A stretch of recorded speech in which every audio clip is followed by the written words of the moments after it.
फानूस TV की नवी पेशकश आओ मिलिए। ਉਹ कैसा सबब सी ਜਦੋਂ एक ओम प्रकाश छोटा जिहा बालक शब्दां ਦੇ ਲੜ ਲੱਗ ਗਿਆ। ਉਹ ਵਰੇ ਬੀਤ ਗਏ ਜਦ ਮੈਂ ਡੇਰਿਆਂ ਵਿੱਚ ਰਿਸ਼ੀ ਕੁਲਾਂ ਵਿੱਚ ਸਾਧਾਂ ਦੀਆਂ ਚਿਲਮਾਂ ਭਰਦਾ ਰਿਹਾ। ਪਤਾ ਨਹੀਂ ਨਾ ਭਰਾ ਨੂੰ ਮੇਰੇ 'ਚ ਰੁਚੀ ਸੀ, ਨਾ ਭਾਬੀਆਂ ਨੂੰ ਮੇਰੇ 'ਚ ਰੁਚੀ ਸੀ, ਨਾ ਮਾਂ ਨੂੰ ਮੇਰੇ 'ਚ ਰੁਚੀ ਸੀ, ਨਾ ਬਾਪ ਨੂੰ ਮੇਰੇ 'ਚ ਰੁਚੀ ਸੀ। ਉਹ ਵਰੇ ਬੀਤ ਗਏ ਜਦ ਮੈਂ ਉੱਤਮਗਿਰ ਦੇ ਡੇਰੇ ਤੇ ਫਿਰ ਪਰਮਾਨੰਦ ਦੇ ਡੇਰੇ ਹੰਡਿਆਇਆ ਵਿਖੇ ਮੇਰਾ ਬਾਪ ਸੁੱਟ ਆਇਆ। ਮੈਂ ਵੀ ਉੱਥੇ ਉਹਨਾਂ ਦੀਆਂ ਸੁਲਫੇ ਦੀਆਂ ਚਿਲਮਾਂ ਭਰਦਾ ਰਿਹਾ। ਗਜੇ ਦੀਆਂ ਰੋਟੀਆਂ ਮੰਗ ਲਿਆਉਣੀਆਂ, ਪੰਗਤ ਲਾ ਕੇ ਖਾ ਲੈਣੀ। ਫਾਨੂਸ ਟੀਵੀ ਤੇ ਤੁਹਾਡਾ ਸਵਾਗਤ ਹੈ। ਆਓ ਮਿਲੀਏ ਪ੍ਰੋਗਰਾਮ ਤੁਸੀਂ ਦੇਖ ਰਹੇ ਹੋ। ਅੱਜ ਇੱਕ ਐਸੀ ਸ਼ਖਸੀਅਤ ਦੇ ਨਾਲ ਤੁਹਾਨੂੰ ਮਿਲਾ ਰਿਹਾ ਜਿਸ ਦੀ ਕਲਮ ਦੇ ਬੋਲਾਂ ਦੇ ਵਿੱਚ ਮਿਠਾਸ ਤੇ ਕਲਮ ਦੀ ਰਵਾਨੀ ਲੋਕਾਂ ਨੂੰ ਆਪਣੇ ਵੱਲ ਖਿੱਚਦੀ ਹੈ। ਉਸ ਸ਼ਖਸੀਅਤ ਨੇ 92-93 ਸਾਲ ਦੀ ਉਮਰ ਤੱਕ ਆ ਕੇ ਕਲਮ ਨੂੰ ਆਪਣੀ ਹਿੱਕ ਨਾਲ ਲਾ ਕੇ ਰੱਖਿਆ ਹੈ। ਅਣਗਿਣਤ ਨਾਵਲ, ਕਹਾਣੀਆਂ, ਕਵਿਤਾ, ਅਨੁਵਾਦ, ਸੰਪਾਦਨ, ਵਾਰਤਕ ਜਿਹੇ ਕੋਮਲ ਵਿਸ਼ਿਆਂ ਦੇ ਉੱਤੇ ਲਗਾਤਾਰ ਕਲਮ ਚਲਾਈ ਤੇ ਚਲਾ ਰਹੇ ਨੇ। ਬੜੀ ਮੌਜੀ ਹਸਤੀ ਹੈ। ਫਕੀਰ ਨੇ, ਦਲੇਰਾਨਾ ਨੇ, ਅਧਿਆਪਕ ਰਹੇ ਔਰ ਵਿਦਵਾਨ ਸਾਹਿਤਕਾਰ ਓਮ ਪ੍ਰਕਾਸ਼ ਗਾਸੋ, ਜਿਸ ਨੂੰ ਸਾਰੀ ਦੁਨੀਆ ਜਾਣਦੀ ਹੈ। ਆਓ ਬਰਨਾਲਾ ਵਿਖੇ ਉਹਨਾਂ ਦੇ ਘਰ ਉਹਨਾਂ ਦੇ ਦਰਸ਼ਨ ਕਰਦੇ ਹਾਂ।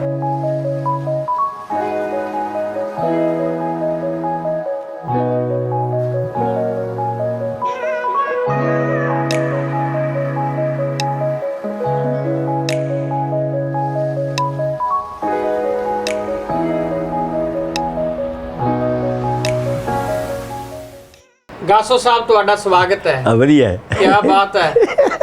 ਰੰਗਾਂ 'ਚੋਂ ਮੈਂ ਤੁਹਾਨੂੰ ਲਗਭਗ 35 ਸਾਲ ਤੋਂ ਦੇਖ ਰਿਹਾ। ਨਿਆਣਾ ਜਿਹਾ ਸੀ ਜਦੋਂ ਮੈਂ ਆਇਆ ਸੀ ਤੇ ਚੜ੍ਹਦੀ ਕਲਾ, ਹਮੇਸ਼ਾ ਜ਼ਿੰਦਾ ਦਿਲੀ, ਸ਼ਬਦਾਂ ਦੇ ਨਾਲ, ਕਲਮ ਦੇ ਨਾਲ ਮੋਹ ਮੁਹੱਬਤ। ਇਹ ਕੈਸਾ ਸਬਬ ਹੈ ਜੀਵਨ ਦਾ? ਜ਼ਿੰਦਗੀ ਦੇ ਮਨਸੂਬਿਆਂ ਨੂੰ ਜਦੋਂ ਅਸੀਂ ਇਕੱਠਾ ਕਰਕੇ ਵੇਖਦੇ ਹਾਂ ਤਾਂ ਤੇਰੇ ਵਰਗੀਆਂ ਰੂਹਾਂ, ਜਿਨ੍ਹਾਂ ਨੂੰ ਮੈਂ ਕਦੇ ਕਦੇ ਆਪੇ 'ਚ ਤੇ ਪਣਤ ਵਿੱਚ ਕੋਹਿਨੂਰ ਹੀਰੇ ਵਾਂਗ ਅਲੰਕ੍ਰਿਤ ਕਰਦਾ ਹੁੰਨਾ, ਤਦ ਮਹਿਸੂਸ ਹੁੰਦਾ ਜਿਵੇਂ ਆਪਣਤ ਦਾ ਆਪਣਾ ਇੱਕ ਸੰਸਾਰ ਹੁੰਦਾ ਹੈ, ਆਪਣਤ ਦੀ ਇੱਕ ਦੁਨੀਆ ਹੁੰਦੀ ਹੈ, ਆਪਸਦਾਰੀ ਦਾ ਇੱਕ ਸ਼ਹਿਦ ਹੁੰਦਾ ਹੈ, ਆਪਸਦਾਰੀ ਦੀ ਇੱਕ ਮਿਠਾਸ ਹੁੰਦੀ ਹੈ। ਉਹ ਆਪਣਤ, ਆਪਸਦਾਰੀ ਨਿੱਘ ਜਦੋਂ ਮੈਂ ਤੁਹਾਡੀ ਉਡੀਕ ਕਰ ਰਿਹਾ ਸੀ ਤਾਂ ਮੈਂ 11 ਤੋਂ 12 ਤੱਕ ਆ ਗਿਆ। ਕਥਨ ਬੜਾ ਸਿੱਧਾ ਤੇ ਸਾਫ਼ ਸੀ।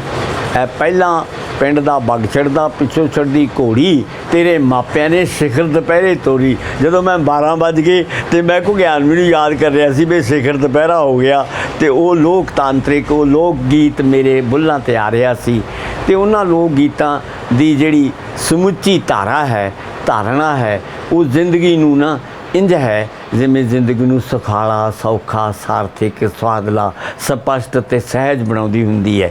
ਸੋ ਉਹ ਜ਼ਿੰਦਗੀ ਦੇ ਵਰੇ ਜਦੋਂ ਤੂੰ ਨਿੱਕਾ ਨਿਆਣਾ ਹੁੰਦਾ ਸੀ ਅਤੇ ਹੁਣ ਪੰਜਾਬ ਦੀ ਇੱਕ ਬਹੁਤ ਵੱਡੀ ਜਾਇਦਾਦ ਹੈ ਅਤੇ ਮੈਨੂੰ ਉਹ ਵਰੇ ਯਾਦ ਆਉਂਦੇ ਨੇ ਜਦੋਂ ਮੈਂ ਘੁੱਗੀਆਂ ਨੇ ਤੇਰੇ ਪਿੰਡ ਗਿਆ ਸੀ। ਸਾਦਕ ਤੂੰ ਮੇਰਾ ਮਾਨ ਸਨਮਾਨ, ਵਰੇ ਬੀਤ ਗਏ, ਦਹਾਕੇ ਬੀਤ ਗਏ, ਪਰ ਉਹ ਜ਼ਿੰਦਗੀ ਦੀ ਇਮਾਨਤ ਇਬਾਦਤ ਬਣ ਗਈ। ਕੀ ਬਾਤ।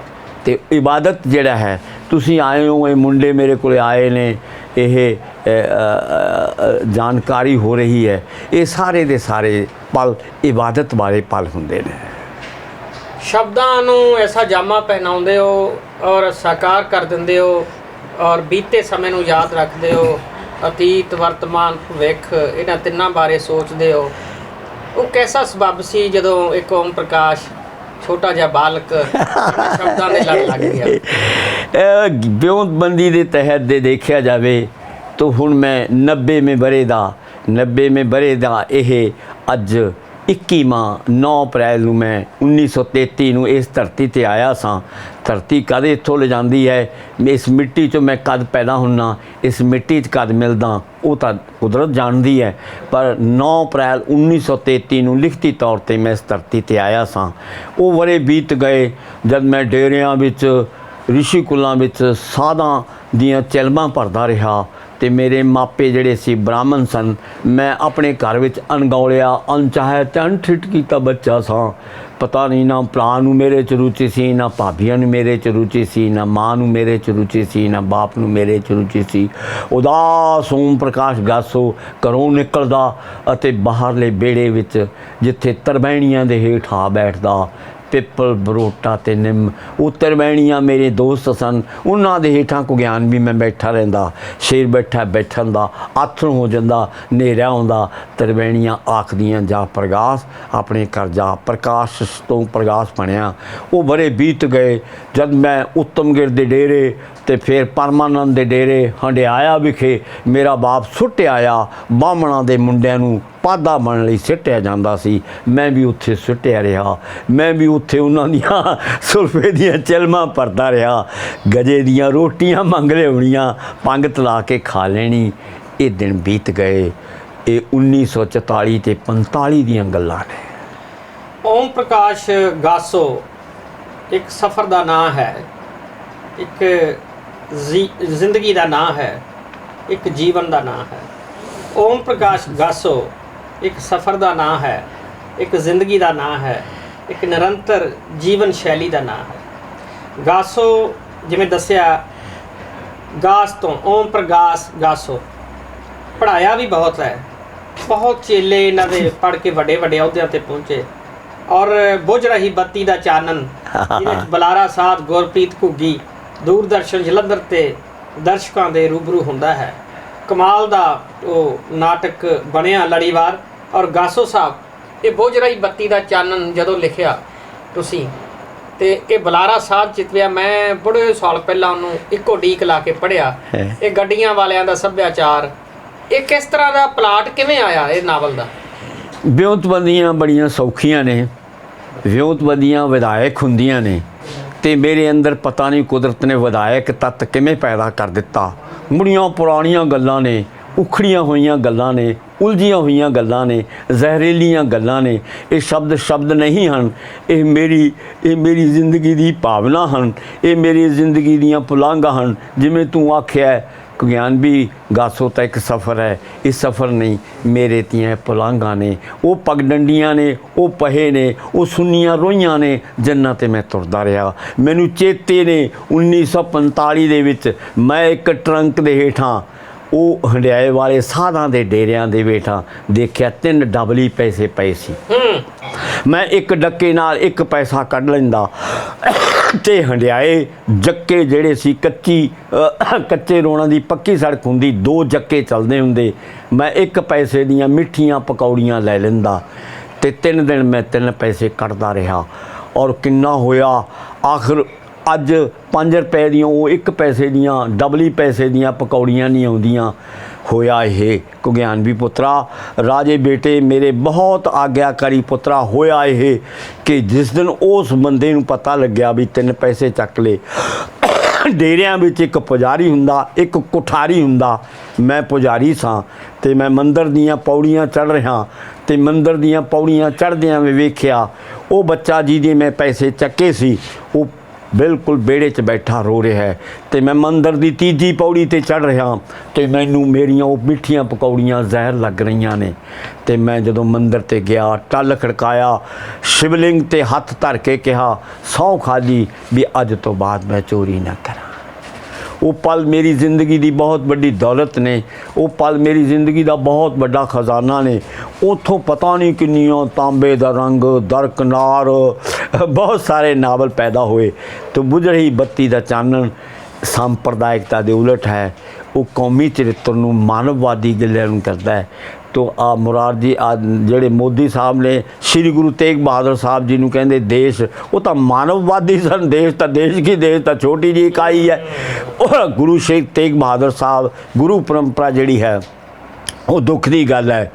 ਮੁਹੰਮਦ ਇਮਤਿਆਜ਼ ਹੈ, ਉਹਨੇ ਖੇਡ ਕਹਾਣੀ ਲਿਖੀ ਆ ਆਕਾਸ਼ਬਾਣੀ ਤੇ, ਤੇਰੇ ਵਾਂਗੂ ਵਿਦਵਾਨ ਹੈ ਉਹ। ਮੈਂ ਆਖਿਆ ਯਾਰ ਤੂੰ ਖੇਡ ਕਹਾਣੀ ਬੜੀ ਪਿਆਰੀ ਲਿਖੀ। ਉਹ ਕਹਿੰਦਾ ਬਾਪੂ ਤੇ ਤੋਂ ਅੱਜ ਤਾਂ ਮੈਨੂੰ ਨੋਬਲ ਪ੍ਰਾਈਜ਼ ਮਿਲ ਗਿਆ ਤੂੰ ਜਿਹੜੇ ਕਹਿਣ ਦਾ ਮੇਰਾ ਕਹਿਣ ਦਾ ਮਤਲਬ ਹੈ ਇੱਕ ਲੰਮਾ ਸਫ਼ਰ ਇਕੱਲਿਆਂ ਤੁਰਦਾ ਆਇਆ ਤੇ ਤੁਰਦਿਆਂ ਫਿਰ ਮੈਨੂੰ ਨਾ ਜਿਵੇਂ ਤੂੰ ਆਪਣੇ ਮੋਢੇ 'ਤੇ ਹੱਥ ਧਰਿਆ। ਮੈਂ ਇੱਕ ਦਿਨ TV 'ਤੇ ਬੋਲ ਕੇ ਆਇਆ ਜਲੰਧਰ ਤੋਂ, ਇੱਕ ਕੁੜੀ ਆਈ ਕਹਿੰਦੀ ਅੰਕਲ ਇਹ ਖੂੰਡੀ ਮੈਨੂੰ ਫੜਾ ਦੇ ਆਪਦੀ, ਮੇਰਾ ਮੋਢਾ ਖੂੰਡੀ ਆ। ਮੈਂ ਕਿਹਾ ਪੁੱਤ ਅੰਕਲ ਨਾ ਕਹਿ, ਬਾਬਾ ਜੀ ਕਹਿ, ਨਾਨਾ ਜੀ ਕਹਿ। ਤੇ ਉਹ ਕੁੜੀ ਨਾਲ ਹੋਰ ਆ ਗਿਆ। ਮੈਂ ਕਿਹਾ ਉਹ ਇੰਨਾ ਸ਼ਬਦ ਹੈ। ਸੋ ਇਹ ਮੋਢੇ ਉਹ ਜਗਰਾਜ ਬੈਠਾ ਹੈ, ਇਹ ਮੇਰਾ ਆਸਰਾ ਨੇ, ਮੇਰੇ ਫੰਗ ਨੇ। ਮੈਂ ਉੱਤੇ ਆਕਾਸ਼ ਵਿੱਚ ਉਡਾਰੀਆਂ ਇਹਨਾਂ ਫੰਗਾਂ ਨਾਲ ਲਾਉਣਾ। ਮੈਂ ਜ਼ਿੰਦਗੀ ਦੇ ਨੇੜੇ ਹਾਂ ਅਤੇ ਜ਼ਿੰਦਗੀ ਮੈਨੂੰ ਆਪਣੀ ਗਲਵੱਕੜੀ 'ਚੋਂ ਕਦੇ ਇਹਨੇ ਜ਼ਿੰਦਗੀ 'ਚੋਂ ਬਾਹਰ ਨਹੀਂ ਜਾਣ ਦਿੱਤਾ। ਉਹਨਾਂ 'ਚੋਂ ਪਰਛਾਵੇਂ, ਉਹਨਾਂ 'ਚੋਂ ਪਤਾ ਨਹੀਂ ਹੁਣ ਵੀ ਮੈਂ ਨਾਵਲ ਲਿਖਿਆ।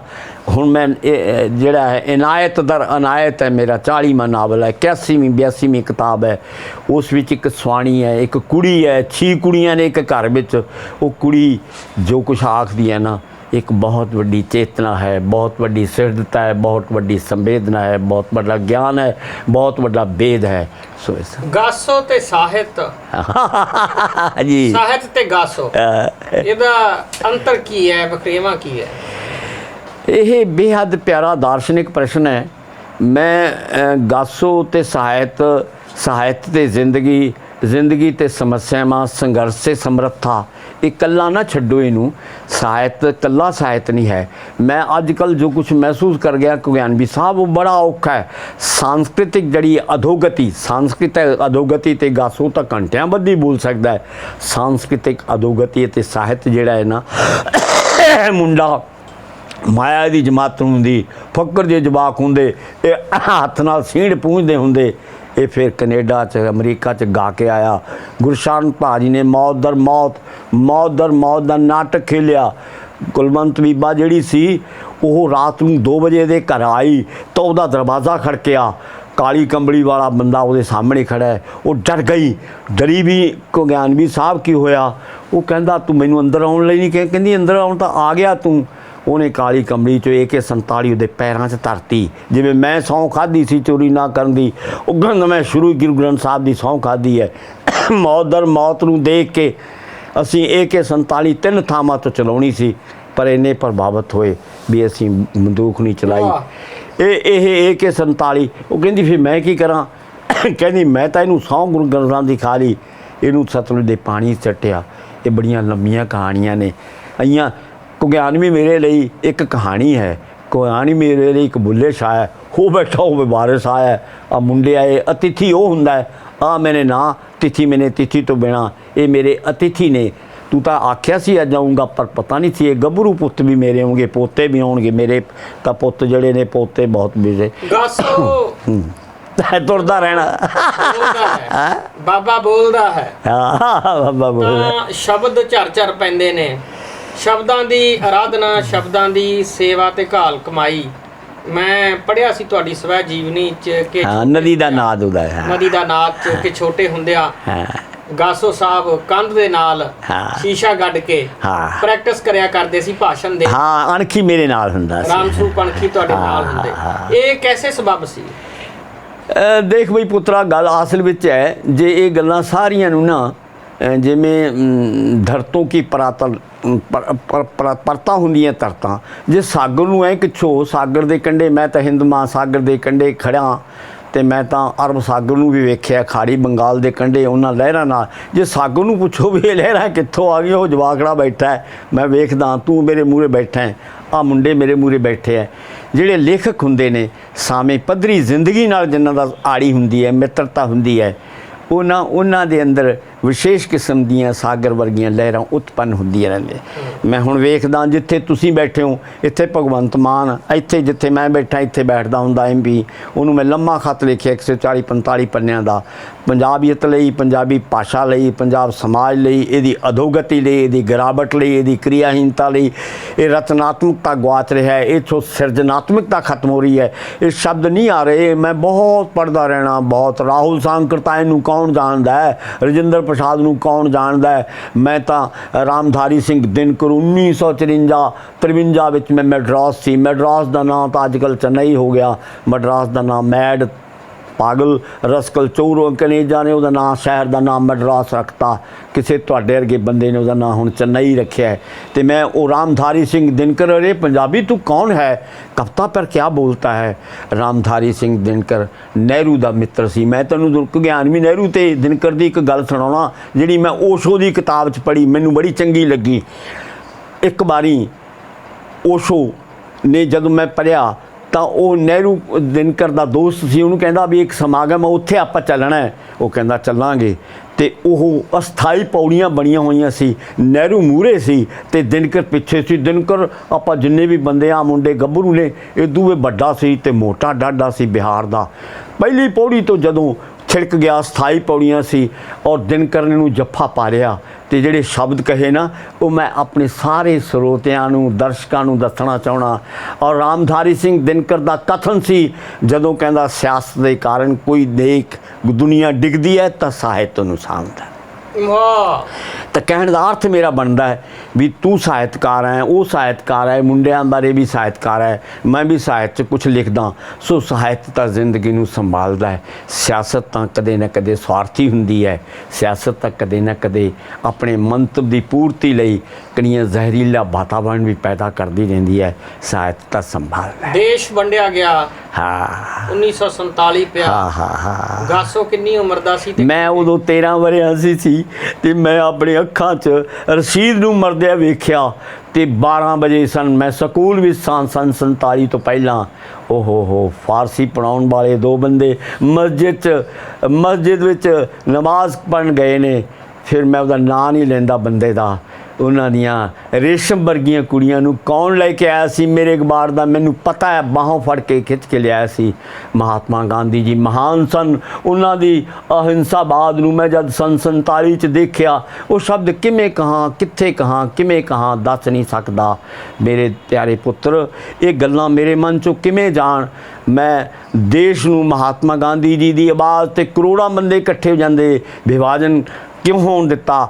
ਅੱਜ ਲੱਖਾਂ ਕਰੋੜਾਂ ਪਾਕਿਸਤਾਨੀ ਗੱਭਰੂਆਂ ਨੂੰ, ਲੱਖਾਂ ਕਰੋੜਾਂ ਹਿੰਦੁਸਤਾਨੀ ਗੱਭਰਿਆਂ ਨੂੰ, ਲੱਖਾਂ ਕਰੋੜਾਂ ਬੰਗਲਾਦੇਸ਼ ਦੇ ਗੱਭਰਾਂ ਨੂੰ, ਜਿਵੇਂ ਤੂੰ ਚੇਤਨ ਹੈ, ਤੂੰ ਵਿਅਕਤੀ ਨਹੀਂ ਹੈ, ਇੱਕ ਚੇਤਨਾ ਹੈ, ਤੂੰ ਵੇਦ ਹੈ, ਤੂੰ ਮੇਰੇ ਸਾਹਮਣੇ ਇੱਕ ਪੁਰਾਣ ਬੈਠਾ ਹੈ। ਉਹ ਕਿਉਂ ਨਹੀਂ ਉੱਠ ਕੇ ਖੜਦੇ ਵੀ ਆਪਾਂ ਅਰਬਾਂ ਰੁਪਏ ਇਸ 'ਤੇ ਜੰਗ ਦੀ ਲੜਾਈ 'ਤੇ ਕਿਉਂ ਲਾਉਣੇ ਹਾਂ? ਸੋ ਸਾਡੇ ਲਈ ਬਣਦਾ ਹੈ ਕਿ ਅਸੀਂ ਸਹਿਹੋਂਦ ਨਾਲ ਰਹੀਏ, ਮਿਲ ਕੇ ਰਹੀਏ। ਯੂਕਰੇਨ ਨੂੰ ਮਾਰ ਰਿਹਾ, ਉਹ ਮੈਨੂੰ ਪੁੱਛੋ ਸਮਾਜਵਾਦੀ ਮੁਲਕ ਤੂੰ ਕਿਹੜੇ ਪਾਸੇ ਹੈ? ਹਜ਼ਾਰਾਂ ਬੰਦਿਆਂ ਨੂੰ ਮਾਰ ਰਿਹਾ ਹੈ। ਇਹ ਵਿਕਾਸਵਾਦੀ ਪ੍ਰਵਿਰਤੀਆਂ ਚੰਗੀਆਂ ਨਹੀਂ ਹੁੰਦੀਆਂ।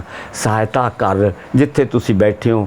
ਤੇ ਇਹ ਗੱਲਾਂ ਸਾਹਿਤਕਾਰ ਦੇ ਅੰਦਰ ਜੀਵਨ ਦੇ 90 ਦਹਾਕਿਆਂ ਵੱਧ ਦਾ ਸਮਾਂ ਲੰਬਾ ਪੈਂਡਾ ਔਰ ਗਾਸੋ 9 ਦਹਾਕੇ ਜੀਵ ਕੇ ਅੱਜ ਵੀ ਲੋਕਾਂ 'ਚ ਜੀਵ ਰਿਹਾ, ਲਿਖ ਰਿਹਾ ਹੈ। ਇਹ 9 ਦਹਾਕਿਆਂ ਦੇ ਵਿੱਚ ਸਫ਼ਰ ਜਿਹੜਾ ਹੈ ਕੈਸਾ ਰਿਹਾ? ਬਹੁਤ ਸੁੰਦਰ ਰਿਹਾ। ਮੈਂ ਦੱਸ ਨਹੀਂ ਸਕਦਾ ਮੈਨੂੰ ਲੋਕ ਕਿੰਨਾ ਪਿਆਰ ਕਰਦੇ ਨੇ। ਮੈਂ ਦੱਸ ਹੀ ਨਹੀਂ ਸਕਦਾ। ਮੇਰੇ ਕੋਲ ਲੰਮਾ ਇਤਿਹਾਸ ਹੈ। ਮੇਰੀ ਇੱਕ ਕਾਪੀ ਲਾਈ ਵੀ ਹੈ, ਉਹਦੇ 'ਚ 90,000 ਰੁਪਈਆ ਪਿਆ। ਤੇਰੇ ਵਰਗੇ ਨੂੰ ਮੈਂ ਕਿਹਾ 90,000 ਰੁਪਇਆ ਲੋਕਾਂ ਦਾ ਪੈਸਾ। ਲੋਕਾਂ ਦੀ ਜਿਵੇਂ ਮੈਂ ਸੁਣ 2-2 3-3 ਕਿਤਾਬਾਂ ਸਾਰਿਆਂ ਨੂੰ ਦੇਵਾਂਗਾ ਜਾਣ ਲੱਗਿਆ। ਇਹ ਲੋਕਾਂ ਦੇ ਪੈਸੇ ਨਾਲ ਛਪੀਆਂ ਹੋਈ ਨੇ। ਤੇ ਫਿਰ ਪਤਾ ਕੀ ਹੈ, ਉਹ ਕਹਿੰਦਾ ਹਾਂ ਬਾਪੂ 90 ਹੌਲੀ ਦੇਣੇ ਬਟੂਆ ਖੋਲਿਆ, ਕਹਿੰਦਾ 10,000 ਲੈ ਲੈ, 1 ਲੱਖ ਜੋ। ਮੈਂ ਕਿਹਾ ਭਲਿਆ ਮਾਨਸਾ ਮੈਂ ਕੀ ਕਰਨਾ? ਸੋ ਮੇਰੇ ਮਗਰ ਪੈਸੇ ਭੱਜੇ ਫਿਰਦੇ ਨੇ। ਪਾਠਕਾਂ ਦੀ ਕੋਈ ਕਮੀ ਨਹੀਂ। ਮੈਂ ਤੇਰੇ ਨਾਲ ਕੋ ਗਿਆਨ ਵੀ, ਤੂੰ ਤਾਂ ਬਹੁਤ ਬੁੱਧੀਮਾਨ ਪੁਰਸ਼ ਹੈ। ਤੇ ਮੈਂ ਪੁੱਛਦਾ ਤੇਤੋਂ, ਇੱਥੇ ਗਿਆਨੀ ਮਾਸਟਰ, ਗਿਆਨੀ ਪੰਜਾਬੀ ਪੜ੍ਹਾਉਣ ਵਾਲੇ 5,000 ਹੋਣਗੇ। ਆਪਣੇ ਜਨਮ 'ਤੇ 5 ਕਿਤਾਬਾਂ ਲੈਣੇ, ਅਸੀਂ 10,000 ਕਿਤਾਬਾਂ ਬਣਨੀਆਂ। 1,000 ਕਿਤਾਬ ਬਣ ਚੁੱਕੇ ਹਾਂ, 9,000 ਵੰਡਾਂਗੇ ਲੋਕਾਂ ਦੇ ਪੈਸੇ ਨਾਲ। ਤੇ ਕਹਿਣ ਦਾ ਅਰਥ ਇਹ ਹੈ, ਲੋਕਾਂ ਦਾ ਮੋਹ, ਲੋਕਾਂ ਦਾ ਪਿਆਰ, ਲੋਕਾਂ ਦੀ ਪਨਾਹਤ। ਆਹ ਮੁੰਡਾ ਖੜਾ ਹੈ, ਮੈਨੂੰ ਆਪਣਾ ਪੁੱਤ ਲੱਗਦਾ। ਮੈਨੂੰ ਤਾਂ ਲੱਗਦਾ ਮੇਰੇ 3 ਪੁੱਤ ਨੇ, ਰਮੇਸ਼, ਸੁਦਰਸ਼ਨ, ਰਵੀ, ਉਹ ਵਿਦਵਾਨ ਨੇ, ਉਹ ਗਸਟਡ ਆਫਿਸ ਨੇ, MA PhD ਨੇ। ਤਾਂ ਕਹਿਣ ਦਾ ਮਤਲਬ ਹੈ, ਇਹ ਜਦੋਂ ਮਨੁੱਖ ਦੇ ਅੰਦਰ ਦੁਆਇਤ ਨਹੀਂ ਨਾ ਹੁੰਦੀ, ਗੁਰਬਾਣੀ ਤਾਂ ਸਾਰੀ ਦੀ ਸਾਰੀ ਸਰਬੱਤ ਨੂੰ ਸਵੀਕਾਰ ਕਰਦੀ ਹੈ। ਉਹਦੇ 'ਚ ਤਾਂ ਦੁਆਇਤ ਹੈ ਹੀ ਨਹੀਂ। ਫਿਰ ਇਹ ਜਦੋਂ ਦੁਆਇਤ ਆ ਜਾਂਦੀ ਹੈ, ਉਦੋਂ ਧਰਮ ਸੰਪਰਦਾਇਕ ਬਣ ਜਾਂਦਾ ਹੈ। ਜਦੋਂ ਅਦਵੈਤ ਹੋ ਜਾਂਦੀ ਹੈ, ਉਦੋਂ ਧਰਮ ਰਹਿੰਦਾ ਹੈ। ਦੋਸਤੋ ਬਾਪੂ ਓਮ ਪ੍ਰਕਾਸ਼ ਗਾਸੋ ਦਾ ਝੋਲਾ ਬੜਾ ਮਸ਼ਹੂਰ। ਇਸ ਝੋਲੇ ਦੇ ਵਿੱਚ ਕਦੇ ਪਿੰਨੀਆਂ ਹੁੰਦੀਆਂ ਦੇਸੀ ਘਿਓ ਦੀਆਂ, ਕਦੇ ਅੰਬ ਦੇ ਚਾਰ ਨਾਲ ਤੇ ਚਟਨੀ ਨਾਲ ਪਰੌਂਠੇ ਹੁੰਦੇ ਨੇ ਦੇਸੀ ਘਿਓ ਦੇ ਬਣਾਏ ਹੋਏ, ਕਿਤਾਬਾਂ ਹੁੰਦੀਆਂ ਨੇ, ਕੇਲੇ ਹੁੰਦੇ ਨੇ, ਸੰਤਰੇ ਹੁੰਦੇ ਨੇ। ਕਦੇ ਕਦੇ ਬਾਪੂ ਗਾਸੋ ਲਿਫਾਫੇ 'ਚ ਪਾ ਕੇ ਪੰਜੀਰੀ ਵੀ ਇਸ ਲਿਫਾਫੇ 'ਚ ਲੈ ਜਾਂਦਾ ਹੈ। ਚਾਹੇ ਉਹ ਕਿਸੇ ਅੰਤਰਰਾਸ਼ਟਰੀ ਕਾਨਫਰੰਸ ਤੇ ਜਾ ਰਿਹਾ, ਚਾਹੇ ਦੂਰਦਰਸ਼ਨ ਤੇ ਰਿਕਾਰਡਿੰਗ ਕਰਵਾ ਰਿਹਾ, ਚਾਹੇ ਰੇਡੀਓ ਸਟੇਸ਼ਨ ਤੇ ਜਾਂ ਕਿਸੇ ਰਾਸ਼ਟਰੀ ਸੈਮੀਨਾਰ ਤੇ ਬੋਲਣ ਜਾ ਰਿਹਾ, ਗਾਸੋ ਦਾ ਝੋਲਾ ਉਸ ਦੇ ਮੋਢੇ ਹਮੇਸ਼ਾ ਸ਼ੋਭਦਾ ਹੈ, ਸੌਂਦਾ ਹੈ।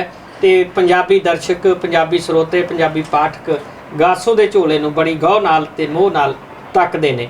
ਗਾਸੋ ਸਾਹਿਬ 90 ਸਾਲ, हाँ ਅੱਜ ਰੁਟੀਨ ਕੀ ਹੈ ਜ਼ਿੰਦਗੀ ਦਾ? ਕਿਸ बहुत अच्छा, बहुत रूटीन है। मैं सवेरे उठदा, ਉੱਠ ਕੇ ਨਹਾਉਣਾ ਧੋਣਾ, ਬਾਗਬਾਨੀ ਕਰਦਾ। ਸ਼ੰਖਨਾਦ ਪ੍ਰੋਹਤਵਾਦੀ ਪਰੰਪਰਾ ਦੇ ਮੈਂ ਉਲਟ ਹਾਂ। ਸ਼ੰਖ ਵਜਾਉਣ ਨਾਲ 40 ਸਾਲ ਤੋਂ ਮੈਂ ਵਜਾਉਣਾ, ਇਹਦੇ ਨਾਲ ਕੋਵਿਡ ਹੁੰਦਾ ਹੀ ਨਹੀਂ, ਫੇਫੜੇ ਦੀ ਕੋਈ ਬਿਮਾਰੀ ਹੁੰਦੀ ਨਹੀਂ। ਸ਼ੰਖਨਾਦ ਜਿਹੜਾ ਹੈ, ਪੰਚਨਾਦ ਮੇਰਾ ਇੱਕ ਨਾਵਲ ਹੈ ਜਿਹਦਾ ਸ਼ਾਇਦ ਦੂਰਦਰਸ਼ਨ ਤੇ ਕੋਈ ਟੀਵੀ ਬਣਾ ਰਿਹਾ ਕੋਈ ਲੜੀਵਾਰ ਤੁਹਾਡੇ ਵਰਗੇ ਨੇ ਦੱਸਿਆ ਕਿ ਇਹ ਪੰਚਨਾਦ ਤੇ ਬਣਾ ਰਿਹਾ ਹੈ, ਉਹ ਮੁੰਡਾ ਹੈਗਾ ਕੋਈ। ਤਾਂ ਕਹਿਣ ਦਾ ਅਰਥ ਹੈ ਮੈਂ ਬੜਿਆ ਲੰਮਾ ਸਫ਼ਰ ਤੁਰਦਾ ਤੇ ਬਿਲਕੁਲ ਨੰਗੇ ਪੈਰੀਂ ਤੁਰਿਆ ਤੇ ਮੈਨੂੰ ਚੇਤਾ ਹੈ ਮੈਂ ਦੂਰ ਸਾਰੇ ਆਪਣੇ ਘਰੋਂ ਉੱਠਦਾ ਤੇ ਦੂਰ ਘੂਨੇ ਫਾਟਕ ਤੋਂ ਪਹਿਲੇ ਪਾਸੇ ਜਾਂਦਾ, ਰੂਹੀਆਂ ਵਿੱਚ ਇਕੱਲਾ। ਜਦੋਂ ਦੂਸਰੇ ਪਿੰਡ ਦੀਆਂ ਆਵਾਜ਼ਾਂ ਆਉਂਦੀਆਂ ਤੇ ਉੱਥੋਂ ਮੈਂ ਮੁੜ ਆਉਂਦਾ। ਤੇ ਮੈਂ ਕਹਿਣ ਦਾ ਅਰਥ ਮੇਰਾ ਬਣਦਾ ਇਹ ਹੈ ਵੀ ਇਹ ਸਮਾਂ, ਇਹ ਜ਼ਿੰਦਗੀ, ਇਹ ਪਲ ਮੈਂ ਦ੍ਰਿਸ਼ਟੀ ਨਾਲ ਜਿਉਣਾ। ਮੈਂ ਦ੍ਰਿਸ਼ਟੀਕੋਣ ਹੈ ਮੇਰੇ ਕੋਲ, ਮੈਂ ਜਨਤਕ ਬੰਦਾ ਹਾਂ, ਲੋਕਾਂ ਦੇ ਪੱਖ ਦੀ ਗੱਲ ਕਰਦਾ। ਆਪਾਂ ਤਾਂ ਪ੍ਰਿਵਿਲੇ, ਮੈਨੂੰ ਚੇਤੇ ਹੈ ਕਿ ਗਿਆਨ ਵੀ ਪੁੱਤਰਾ ਤੇਰੇ ਨਾਲ ਕਿਹੜੀਆਂ ਕਿਹੜੀਆਂ ਗੱਲਾਂ ਕਰਾਂ। 1944 ਮਾਂ ਵੇ ਵਰਜੀ ਕੇ ਰੋਟੀ ਖਾਇਆ ਜਾਇਆ, ਉਹਨਾਂ ਨੇ ਕੱਪੜੇ ਨਾਲ ਮੱਕੀ ਬੰਨ੍ਹ ਦੇਣੀ, ਵੇ ਨਿਹਾਲੇ ਕੇ ਰੋਟੀ ਖਾਇਆ, ਉਹਨਾਂ ਨੇ ਕੱਪੜੇ ਨਾਲ ਬਾਜਰਾ ਬੰਨ੍ਹ ਦੇਣਾ ਤੇ ਅਸੀਂ ਮਹਾਲਨਾਂ ਦੇ ਜਾਂਦੇ। ਆਨਾ ਦੱਸਣਾ ਮਿਲਦਾ, ਖੀਸੇ 'ਚ ਪਾ ਲੈਂਦੇ, ਸਾਰਾ ਆਨਾ ਡਿੱਗਣਾ ਪਵੇ ਰੱਸੀ ਨਾਲ ਬੰਨ੍ਹ ਲੈਂਦੇ। ਤੇ ਫਿਰ 1 ਦਸੰਬਰ 1954 ਨੂੰ ਜਦੋਂ ਮੈਂ ਮਾਸਟਰ ਲੱਗਿਆ, ਹਿੰਦੀ ਰਤਨ ਵਗੈਰਾ ਵਗੈਰਾ ਚਲੋ ਛੱਡੋ, ਤੇ ਫਿਰ ਜਦੋਂ जनवरी 1955 'ਚ 75 ਰੁਪਏ ਮਿਲੇ, 40 ਤੋਂ 60 ਕਮਰਾ ਲੈਤਾ ਬੰਦ ਕਰ, ਨੱਚਿਆ ਵੀ ਸਾਇਆ ਬਾਹਮਣਾ, ਆਨਾ ਮਿਲਦਾ ਹੁੰਦਾ ਨਾ 75 ਰੁਪਏ ਨੇ। ਹੁਣ ਮੇਰੀ ਕੌਮ, ਮੇਰੇ ਦੇਸ਼ ਦੇ ਲੋਕ ਜਿਹੜੇ ਪਹਿਲੇ 40,000 ਮੇਰੀ ਪੈਨਸ਼ਨ ਹੈ, ਮੈਂ ਜਗਰਾਜ ਨੂੰ ਪੁੱਛਿਆ ਸੀ ਮੈਂ, ਤੇ ਮੈਂ ਮਹਿਸੂਸ ਕਰਦਾ ਉਹ ਆਨਾ ਤੇ 40,000, ਲੋੜ ਮੈਨੂੰ 31-3200 ਤੋਂ ਵੱਧ ਨਹੀਂ ਹੈ। ਤੇ ਉਹ ਲੋਕ ਜਿਹੜੇ ਡਾਊਨ ਟਰਾਊਡਨ ਨੇ, ਇਹ ਨਰਿੰਦਰ ਮੋਦੀ ਵਿਚਾਰਾ ਕੀ ਕਰੂਗਾ, ਇਹ ਜਿਹੇ ਆ ਕੇ ਤੁਰ ਗਏ। ਤੇ ਕਹਿਣ ਦਾ ਅਰਥ ਹੈ ਇੱਥੋਂ ਦੀ ਆਰਥਿਕ ਅਤਿਆਚਾਰ, ਆਰਥਿਕ ਅਰਾਜਕਤਾ। ਗਾਸੋ ਦੇ ਦਿਮਾਗ 'ਚ ਤਾਂ ਕੀੜਾ ਨਹੀਂ ਨਾ ਹੈ, ਦਾਰੂ ਛਿੱਕਾ ਮੈਂ ਪੀਂਦਾ ਨਹੀਂ, ਨਸ਼ੇਬਾਜ਼ੀ ਮੈਂ ਕਰਦਾ ਨਹੀਂ, ਉੱਠਦਾ ਹਾਂ, ਲੰਮੇ ਸਾਹ ਲੈਂਦਾ, ਸ਼ੰਖ ਵਜਾਉਣਾ ਹਾਂ, ਦਰਖਤਾਂ ਨੂੰ ਸਾਂਭਦਾ ਹਾਂ। ਹੁਣ ਵੀ ਲਿਖਦਾ ਹਟਿਆ ਮੈਂ, ਕੋਈ ਨਾ ਕੋਈ ਕਾਂਡ ਤੇਰੀ ਉਡੀਕ ਕਰਦਾ ਸੀ, ਤੁਹਾਡੀ ਉਡੀਕ ਕਰਦਾ ਸੀ। ਸੋ ਕਹਿਣ ਦਾ ਮਤਲਬ ਹੈ ਮੈਂ ਜ਼ਿੰਦਗੀ 'ਚ ਬਹੁਤ ਵਧੀਆ ਰਹਿਣਾ। ਜ਼ਿੰਦਗੀ 'ਚ ਮੈਨੂੰ ਨਾ, ਮੈਂ ਦੱਸ ਨਹੀਂ ਸਕਦਾ, ਗੁਣ ਹੁੰਦੇ ਨੇ, ਰਜੋ ਗੁਣ, ਤਮੋ ਗੁਣ, ਸਤੋ ਗੁਣ। ਮੈਂ ਤਾਂ ਸਤੋ ਗੁਣੀ ਸੁਭਾਅ ਦਾ ਬੰਦਾ ਤੇ ਜ਼ਿੰਦਗੀ 'ਚ ਤੁਰਦਾ ਰਹਾਂਗਾ। ਔਰ ਮੈਂ ਚਾਹੁੰਦਾ ਕਿ 90 ਤੋਂ ਬਾਅਦ 91 ਜਦੋਂ ਆਵੇ, ਇਸ ਸਮੇਂ ਤੋਂ ਵਿਦਾ ਲੈ ਲਈਏ, ਜੈ ਹਿੰਦ ਕਹੀਏ, ਲਿਵ ਮੋਰ ਐਂਡ ਸਰਵ ਬੈਸਟ। ਆਹ ਡੈਫੀਨੇਸ਼ਨ ਹੈ। ਸੋ ਇਹ ਤੁਹਾਡਾ ਆਉਣਾ, ਤੁਸੀਂ ਤਾਂ ਵਗ ਜਾਓਗੇ, ਪਰ ਰਾਤ ਨੂੰ ਮੈਂ ਇਕਾਂਤ 'ਚ ਛੱਤ 'ਤੇ ਪਊਂਗਾ, ਤੁਹਾਡੀਆਂ ਰੂਹਾਂ ਨੂੰ ਮੈਂ ਆਸ਼ੀਰਵਾਦ ਦਿੰਦਾ ਰਹੂੰਗਾ, ਤੁਹਾਡੇ ਸਿਰ 'ਤੇ ਮੈਂ ਆਪਣਾ ਹੱਥ ਰੱਖਦਾ ਰਹਾਂਗਾ। ਤੁਹਾਡੇ ਮੱਥੇ ਬਾਹਮਣ ਨੂੰ ਤਾਂ ਹੀ ਨਹੀਂ ਪਤਾ ਵੀ ਤਿਲਕ ਕਿਉਂ ਲਾਉਂਦੇ ਹੁੰਦੇ ਨੇ, ਤਿਲਕ ਲਾਉਂਦੇ ਨੇ ਉਹ ਜਦੋਂ ਅੱਖਾਂ ਬੰਦ ਕਰ ਲੈਂਦੇ ਆ। ਚੰਦਨ ਦਾ ਤਿਲਕ, ਤੀਸਰਾ ਨੇਤਰ ਜੀ ਦਾ ਗੁਰਬਾਣੀ 'ਚ ਬੜਾ ਜ਼ਿਕਰ ਹੈ, ਉਹਨੂੰ ਸ਼ੀਤਲ ਰੱਖਦਾ ਹੈ। ਸੋ ਮੈਨੂੰ ਤੁਹਾਡੀ ਯਾਦ ਸ਼ੀਤਲ ਦਊਗੀ, ਮੈਨੂੰ ਸੁੱਖ ਦੇਊਗੀ। ਓਮ ਪ੍ਰਕਾਸ਼ ਗਾਸੋ ਦੀਆਂ ਗੱਲਾਂ ਗੀਤਾਂ ਵਰਗੀਆਂ ਨੇ, ਗੀਤਾਂ ਵਰਗੀਆਂ ਨਹੀਂ, ਲੋਕ ਗੀਤਾਂ ਵਰਗੀਆਂ ਨੇ।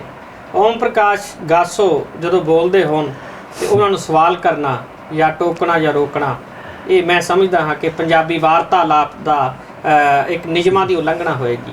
ਮੈਂ ਉਹਨਾਂ ਦੀਆਂ ਗੱਲਾਂ ਨੂੰ ਸੁਣਿਆ, ਤੁਸੀਂ ਸਾਰਿਆਂ ਨੇ ਉਹਨਾਂ ਦੀਆਂ ਗੱਲਾਂ ਨੂੰ ਸੁਣਿਆ। ਆਸ ਕਰਦੇ ਹਾਂ ਕਿ ਓਮ ਪ੍ਰਕਾਸ਼ ਗਾਸੋ ਦੀਆਂ ਗੱਲਾਂ ਤੁਹਾਨੂੰ ਪਸੰਦ ਆਈਆਂ ਹੋਣਗੀਆਂ। ਔਰ ਲੰਬੀ ਉਮਰ ਦਾ ਰਾਜ, ਚੰਗੀ ਸਿਹਤ ਦਾ ਰਾਜ, ਜ਼ਿੰਦਗੀ ਦੇ ਨਾਲ ਲਗਾਤਾਰ ਜੁੜੇ ਰਹਿਣਾ ਔਰ ਜ਼ਿੰਦਗੀ ਨੂੰ ਜਿਉਣਾ, ਮੰਨਣਾ, ਹੱਸਣਾ, ਹਸਾਉਣਾ, ਲਿਖਣਾ ਤੇ ਪੜ੍ਹਨਾ, ਨੱਚਣਾ ਤੇ ਗਾਉਣਾ, ਇਹ ਓਮ ਪ੍ਰਕਾਸ਼ ਗਾਸੋ ਦੇ ਹਿੱਸੇ ਆਇਆ ਹੈ। ਇਸੇ ਨਾਲ ਇਜਾਜ਼ਤ ਲੈਂਦੇ ਹਾਂ। ਗਾਸੋ ਸਾਹਿਬ ਤੁਹਾਡਾ ਬਹੁਤ ਵਧੀਆ ਆਨੰਦ, ਪੂਰਨ ਪਰਮਾਨੰਦ। ਮੈਨੂੰ 7 ਸਮੁੰਦਰੋਂ ਬਾਹਰ ਤੁਸੀਂ ਭੇਜਤਾ, ਮੈਂ ਤਾਂ ਲੱਜਤ ਤਾਂ ਧੰਨਵਾਦ। ਮੇਰੇ ਲਈ ਤਾਂ ਇਹ ਯਾਦ ਬੜੀ ਅਖੰਡ ਅਮਰ ਬਣ ਗਈ ਯਾਦ। ਤੇ ਮੈਂ 7 ਸਮੁੰਦਰੋਂ ਪਾਰ ਅਮਰੀਕਾ ਦੇ ਲੋਕਾਂ ਕੋਲੇ ਜਾਵਾਂਗਾ। ਆਸਟ੍ਰੇਲੀਆ ਦੇ ਵਿੱਚ ਤੁਹਾਨੂੰ ਲੋਕ ਚਾਹ ਰਹੇ ਆ, ਤੁਹਾਨੂੰ ਕਦੇ ਬੁਲਾਵਾ ਉਹ ਆਏਗਾ? ਕੋਈ ਨਹੀਂ, ਕੀ ਹੈ, ਧੰਨਵਾਦ। ਮੈਂ ਤਾਂ ਸਿਰ ਝੁਕਾ ਕੇ ਉਹਨਾਂ ਚਰਨਾਂ ਤੇ ਹੱਥ ਰੱਖਦਾ, ਪੈਰ ਰੱਖਦਾ। ਉਹ ਭਲੇ ਪੁਰਸ਼ ਜਿਉਂਦੇ ਰਹਿਣ, ਵਸਦੇ ਰਹਿਣ, ਸੁਖੀ ਰਹਿਣ।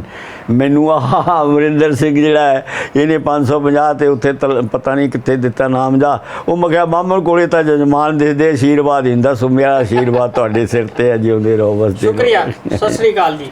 ਇੱਦਾਂ ਦੀਆਂ ਹੋਰ ਖਬਰਾਂ ਦੇਖਣ ਲਈ ਲਾਈਕ ਕਰੋ ਸਾਡਾ ਫੇਸਬੁੱਕ ਪੇਜ ਅਤੇ ਸਬਸਕ੍ਰਾਈਬ ਕਰੋ ਸਾਡਾ YouTube ਚੈਨਲ ਪਨੋਸ TV।